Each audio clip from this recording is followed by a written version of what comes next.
প্রথম ধাপে ভোলার ৩ উপজেলায় হবে নির্বাচন। প্রচার প্রচারণায় ব্যস্ত প্রার্থীরা। এ নিয়ে জানাতে সরাসরি যুক্ত হচ্ছেন সহকর্মী ছোটন সাহা। ছোটন, প্রচারণা কতটা জমে উঠেছে আমাদের জানাবেন।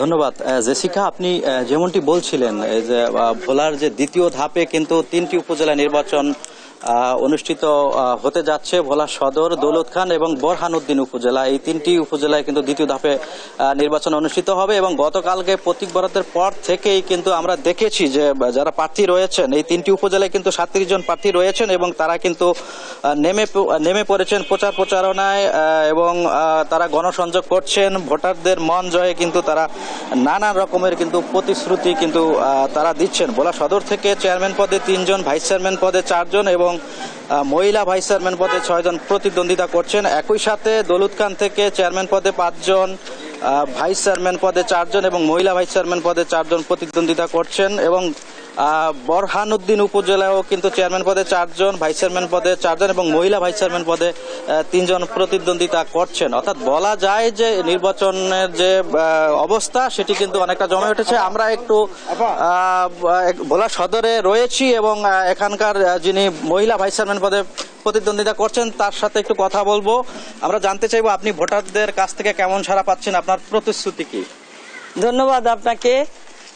আমি রেহানা ফেরদৌস, আমি ভাইস চেয়ারম্যান প্রার্থী ভোলা সদর উপজেলা। আমি খুবই ভালো সাড়া পাচ্ছি। আমি আরো ৪-৫ মাস আগে থেকেই আমি আশাবাদী ছিলাম যে আমি নির্বাচন করব এবং আমি মাঠে নেমে পড়েছি। তো আমি খুবই ভালো সাড়া পাচ্ছি, সকলে আমার সঙ্গে আছেন। সবাই বলে যে আমরা তো আসলে শিক্ষিত এবং যারা সমাজে কাজ করবে সেই রকম নারীদেরকেই চাচ্ছি। আচ্ছা, আপনি উপযুক্ত প্রার্থী, আপনাকে ভোট দিব, এই কথা বলে আমাকে সবাই উদ্বুদ্ধ করে দেয়। জানতে চাইবো, আপনি যেহেতু মহিলা ভাইস চেয়ারম্যান পদে প্রতিদ্বন্দ্বিতা করছেন, নারীদের উন্নয়নের ক্ষেত্রে আপনার কোনো অগ্রগতি ভূমিকা থাকবে কিনা যদি আপনার কাঙ্ক্ষিত লক্ষ্য পূরণ হয়? জি, ইনশাআল্লাহ ভাইয়া, আমি সবাইকে সেই প্রতিশ্রুতি দিচ্ছি। আমি অবহেলিত, নির্যাতিত, বঞ্চিত নারীদের পক্ষে কাজ করব কঠিন ভাবে, যারা তাতে বিচারটা সঠিকভাবে পায়। আমার লক্ষ্য এইটাই, যেন কেউ লাঞ্ছিত, অবহেলিত যারা মানে সঠিক বিচার যাতে পায়, এইটাই আমার আসলে মূল লক্ষ্য এবং উদ্দেশ্য। ধন্যবাদ আপনাকে। ধন্যবাদ আপনাকেও। যেমনটি শুনছিলেন জেসিকা, যারা প্রার্থী রয়েছেন তারা কিন্তু নানান রকমের যে প্রতিশ্রুতি কিন্তু তারা দিচ্ছেন এবং এখন যে অবস্থা বলা, গত কয়েকদিন ধরে যে টানা যে তাপদাহ বিরাজ করছে, এর মধ্যেই কিন্তু প্রার্থীরা কিন্তু নেমে পড়েছেন এই তাপদাহ উপেক্ষা করে এবং তারা ভোটারদের মন জয়ের কিন্তু নানান রকমের চেষ্টা করছেন। এবং আমরা ভোটারদের সাথে কথা বলেছি, ভোটাররা যেমনটি বলছিল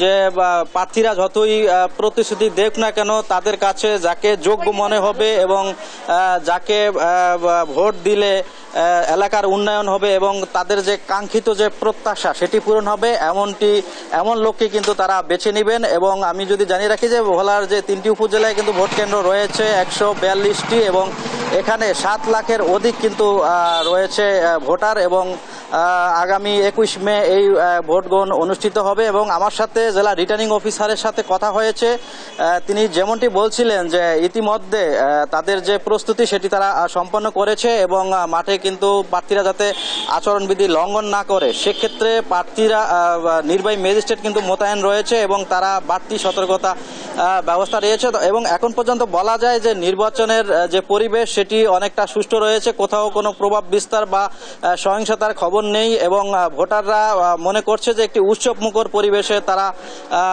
তাদের ভোটাধিকার প্রয়োগ করবেন এবং তারা অপেক্ষায় রয়েছেন যে কখন ভোটের সময়টি চলে আসবে এবং তারা ভোট দিতে। আমরা সংক্ষেপে একজন ভোটারের সাথে কথা বলবো। আপনারা কেমন প্রত্যাশা করছেন?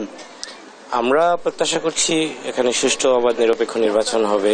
নির্বাচনে আমরা মানে বরাবর যেভাবে নির্বাচনে আসছে এভাবে অবাধ, সুষ্ঠু, নিরপেক্ষ নির্বাচনে প্রত্যাশা করছি আর কি। ধন্যবাদ জেসিকা। যেমনটি শুনছিলেন, তো আসলে বলা যায় যে দিন যত ঘনিয়ে আসছে এবং বলা যায় যে ভোটের যে মাঠের যে পরিস্থিতি সেটি আরো জমজমাট হয়ে উঠছে এবং ভোটাররা অপেক্ষায় আছেন তাদের সেই কাঙ্ক্ষিত ভোট দেওয়ার লক্ষ্যে। তো এ ছিল আমার কাছে ভোলাতে যে 3টি উপজেলা পরিষদে ভোট গ্রহণ অনুষ্ঠিত হবে তা নিয়ে সর্বশেষ তথ্য। ফিরে যাচ্ছি স্টুডিওতে জেসিকার কাছে। জেসিকা। ছোটন, আপনাকে ধন্যবাদ। দর্শক, নির্বাচনী প্রচারণার সবশেষ খবরাখবর জানাচ্ছিলেন সহকর্মী ছোটন সাহা।